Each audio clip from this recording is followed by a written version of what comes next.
After a high stakes in Wolverhampton that will live long in the memory, Revolution Pro Wrestling kept on rolling on its West Midlands weekender. 24 hours later, Sunday, we were live in Coventry. 2 championships on the line, the last 2 matches in the first round of the Revolution Road tournament, and much, much more besides, all to be settled on Sunday afternoon. Here's what went down.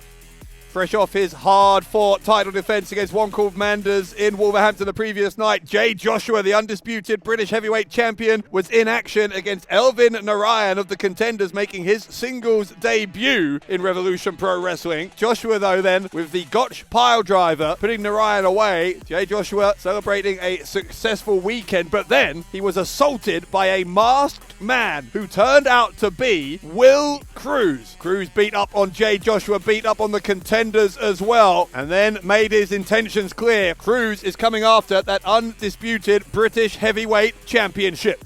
Meanwhile, undisputed British Cruiserweight champion Joe Lando was in a good mood coming out of Wolverhampton, having got a pin on number 1 contender Cameron Kai in the Revolution tag match. In Coventry, the two were on opposite sides again, this time in a 2-on-2 tag match. Lando teaming with his CPF tag partner Danny Black. Cameron Kai with the youngest in charge, Leon Slater. And if Lando thought he'd been able to neutralise the momentum that Cameron Kai had built up having pinned him in Sheffield, well, he had another thing coming, because Kai got the win on Lando again, this time with the ping shot cutter. I'm looking at you right now, G. You just pinned that, brother. And I think you're ready for that title shot, bro. I think you should show him why you're ready. How about that V-trigger again? Like in training, bro. Hit with it, the V-trigger. Ah! At the behest of Slater, Kai then unleashed a torrent of moves on Lando, an onslaught that was only stopped when Leighton Buzzard charged to the ring to help out Lando. Last time we were in Coventry in January, Melissa Fierce got her first victory in RevPro. Well, this past Sunday, she was in singles action again, this time against Anita Vaughan of the Cutthroat Collective. And without any backup at ringside, Vaughan was perhaps more susceptible to the offense of Melissa Fierce. Fierce ultimately driving Vaughan's shoulders down into the mat. 3 seconds later, picking up the win. Melissa Fierce 2-0 in singles matches in the HMV Empire at Coventry. Coming into Sunday, the final 2 spots in the Revolution Road tournament were to be worked out before we went off the air. One of them in the first round match between a returning Ricky Knight Jr. and Danny Jones of the Greedy Souls. RKJ was able to weather the storm that Danny Jones brought to him, including Jones's Dossie Gusky, his variation on the go to sleep. But RKJ hit the Rikishi driver to secure the pin, and unusually for Knight, with a sign of respect afterwards for both Jones and his tag partner, Brendan White. Nonetheless, RKJ advancing into the quarterfinals.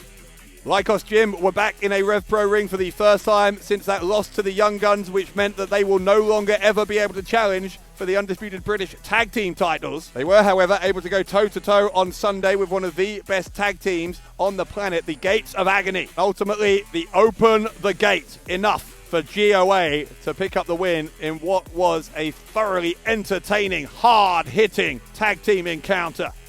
The last of those first round matches in the Revolution Road tournament was up next. Tate Mayfair's making his Revolution Pro Wrestling debut against True Grit Connor Mills. Mayfair's attacked Mills before the opening bell, looking to make a statement on his first night in the company by picking up a victory as quickly as he could, but Mills was able to endure all of those efforts from Mayfair's. Mills in the closing moments locked Mayfair's in the ankle lock. Mayfair's tried to escape. Mills then transitioned remarkably into Michael Oku's own half crab. And that was too much for Mayfair's. Mayfair's tapping out to the half crab, much to the satisfaction of Connor Mills. Mills taking the final spot in the quarterfinals of the tournament. The undisputed British Women's Championship was on the line up next as Alex Windsor defended against the woman who is now the leader of the group that she helped to create, the Cutthroat Collective, Sapphire Reed, challenging Windsor. As the match proceeded, Vaughan got involved. She was ultimately sent to the back by the referee. Moments after that, Windsor picking up the win over Sapphire Reed to retain the championship. I made a promise that I would be a fighting champion. I will take on anyone who wants to step up and face me and have a shot at Alex Windsor! Someone who took that statement literally was the Wicked Witch of Wrestling, Alexis Falcon. We're the only 2 people who have beaten Mercedes Monet. So I think that means that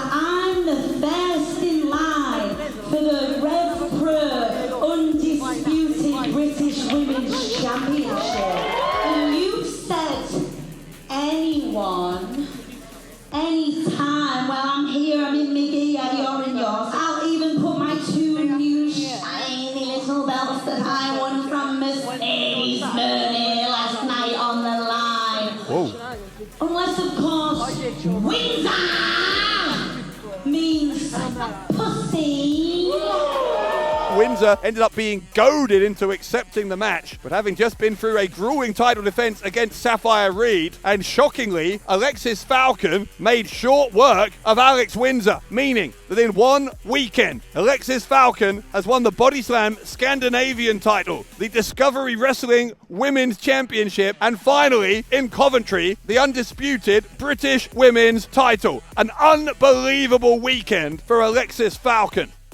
After that, a first-time ever singles encounter, Ricochet, one-on-one with Michael Oku. Oku got the better of the opening minutes. Ricochet, though, bounced back, and it was a real back-and-forth pendulum swinging to and fro between 2 of the best in the world. Oku had Ricochet locked in the half crab. Ricochet looked like he was going to find a way out. Oku then transitioned into the ankle lock, looking to show Connor Mills that if Mills was going to win with Oku's hold, then Oku would win with his. But Oku may be the master of the half crab. Maybe he's not the master of the ankle lock. Ricochet found a way out. Moments later hit the spirit gun. Ricochet defeating Michael Oku. And that begs the question, if Oku hadn't felt the need to send a message to Connor Mills by using the ankle lock, could the outcome have been different? So, to our main event in Coventry, it was the Cowboy Way, challenging the Young Guns for the undisputed British Tag Team Championships. And they started brawling on the outside of the ring before the match could even officially get started in Coventry. Cowboy Way coming very, very close to ending that now year-plus title reign of the Young Guns. But something had to give, and finally it did. Thomas Shire tapping out, the Young Guns retaining the British Tag Team titles as they march on towards Wembley Arena in that dream match with FTR coming this August at our 14-year anniversary. Cowboy Way were beside themselves with frustration at their loss, and shockingly chose to take it out on our contenders, leaving several of those young men lying in the ring for no good reason, grabbing a microphone and insulting the crowd as well. One called Manders and Thomas Shire completely out of control in our closing moments live in Coventry. And so came to an end our West Midlands weekend. The entire landscape of Revolution Pro Wrestling changed by what happened on both Saturday and Sunday. What will happen next? We are live in Southampton this coming Sunday, March 29th. We hope you will join us there. In the meantime, I've been Dave Bradshaw, and this was your RevPro Recap.